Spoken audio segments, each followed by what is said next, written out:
মানে যদি এমন হতো যে বেনামাজির জানাজা হয় না, আমার মনে হয় নামাজের সংখ্যা বাড়ত। যদি এমন হতো বেনামাজির সাথে কেউ মেয়ে বিয়ে দিবে না, ছেলে বিয়ে দিবে না, আমার মনে হয় নামাজি বাড়ত। যদি এমন হতো বেনামাজির সাক্ষী গ্রহণ করা হবে না, কি গ্রহণ করা হবে না, যদি এমন হতো যে বেনামাজি ছেলে তার নামাজি বাবার সম্পদের অধিকার পাবে না, তাইলে মনে হয় নামাজি বাড়ত। এগুলো আমি বলিনি, এগুলো মুহাম্মদ সাল্লাল্লাহু আলাইহি সাল্লাম বলছে। বেনামাজি বেওয়ারিশ থাকে, কারো ওয়ারাসাত পায় না। বেনামাজি কি পায় না? নামাজির ওয়ারাসাত পায় না, পৈতৃক সম্পত্তি পায় না। যে ছেলে নামাজ পড়ে না তার বাপের সে পৈতৃক সম্পত্তি পায় না, ইসলামে সে পায় না। সে মারা গেলে তার জানাজার নামাজ হয় না। বেনামাজি জামাই নামাজি বউ বিয়ে টেকে না হিসেবে। বাইনাল আবদি ওয়া বাইনাশ শিরকি ওয়াল কুফর তারকুস সালাহ। বান্দা শিরক আর কুফরের মধ্যে পার্থক্য আছে নামাজ ত্যাগ করা।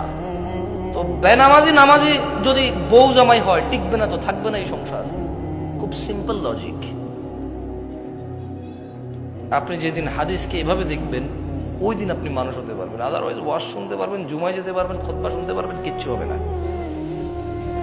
আর আমার মতো লোকজন নিয়ে এসে, আমার থেকে উন্নত লোকজন নিয়ে এসে কতক্ষণ নিজের এলাকার সুনাম করতে পারবেন? প্যান্ডেলে জায়গা হয় নাই রে, বিশাল বড় প্যান্ডেল, মানুষ আর মানুষ, হুজুর কাঁপায়া দিছে, ফাটায় দিছে। হ্যাঁ, এগুলো পারবে না, কিছু পারবে না। ঠিক কিনা?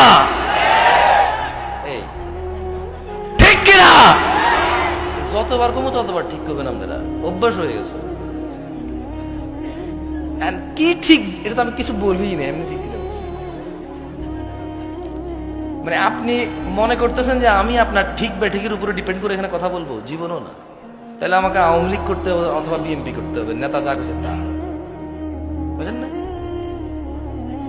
যদি আমি ইসলাম করি তাহলে তো নেতা যা বলে গেছে তা ঠিক না, তাহলে মুহাম্মদ সাল্লাল্লাহু